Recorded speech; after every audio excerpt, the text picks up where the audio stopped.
एकमत झालं आणि सगळं व्यवस्थित झालं. उद्या शपथविधी सुद्धा होऊ शकतो. अजित पवार यांच्या निधनाला 3 दिवस उलटले नाहीत तोवर राज्यात उपमुख्यमंत्री पदाबाबत राजकीय हालचालींना वेग आलाय. अजित पवारांचं बारामती इथं विमान अपघातात निधन झालं, त्यामुळे पवार कुटुंबाला मोठा धक्का बसला. त्यानंतर सुनेत्रा पवार यांच्या नावाची उपमुख्यमंत्री पदासाठी चर्चा सुरू झाली. सुरुवातीला मंत्री नरहरी झिरवाळ यांनी ही मागणी केली. त्यानंतर आता त्या दृष्टीनं हालचाली सुरू झाल्यात.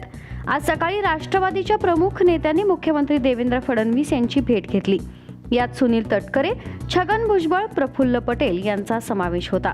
या भेटीनंतर छगन भुजबळांनी माध्यमांशी संवाद साधला. त्यात ते म्हणाले, अजितदादा गेले, ते प्रत्यक्ष तिथे जाऊन पाहिले, त्यानंतर झोप उडाली आहे. मात्र शेवटी शो मस्ट गो ऑन असं आहे. त्यामुळं कोणीतरी ही सगळी जबाबदारी पक्ष असेल, सरकार असेल, हे पुढे चालवायचं आहे. त्यामुळं उद्या शनिवारी विधिमंडळाचे जे सदस्य आहेत त्यांची बैठक बोलावली आहे. यात विधिमंडळ नेतेपद जे अजितदादांकडे होते त्या पदाबाबत निर्णय होईल.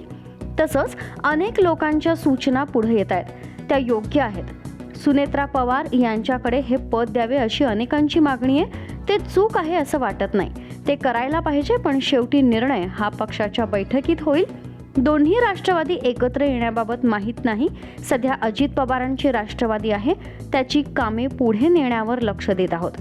उपमुख्यमंत्री पदाची जागा रिक्त आहे, ती ताबडतोब सुनेत्रा वहिनींच्या द्वारे कशी भरता येईल याकडे आमचे सगळ्यांचे लक्ष लागले आहे. बाकीचे पुढे बघता येईल. पक्षात लोक जे ठरवतील त्याप्रमाणे होईल. उद्या विधिमंडळ सदस्यांची बैठक आहे. विधिमंडळ पक्षनेता ठरवण्याचा निर्णय त्यात होईल. कदाचित एकमत झाले आणि निवड झाली तर उद्याच्या उद्याच शपथविधीही होऊ शकतो, अशी माहिती छगन भुजबळ यांनी दिली आहे. त्यामुळे सुनेत्रा पवार यांच्या रूपानं पहिलीच महिला उपमुख्यमंत्री महाराष्ट्राला मिळण्याची दाट शक्यता वर्तवली जाते.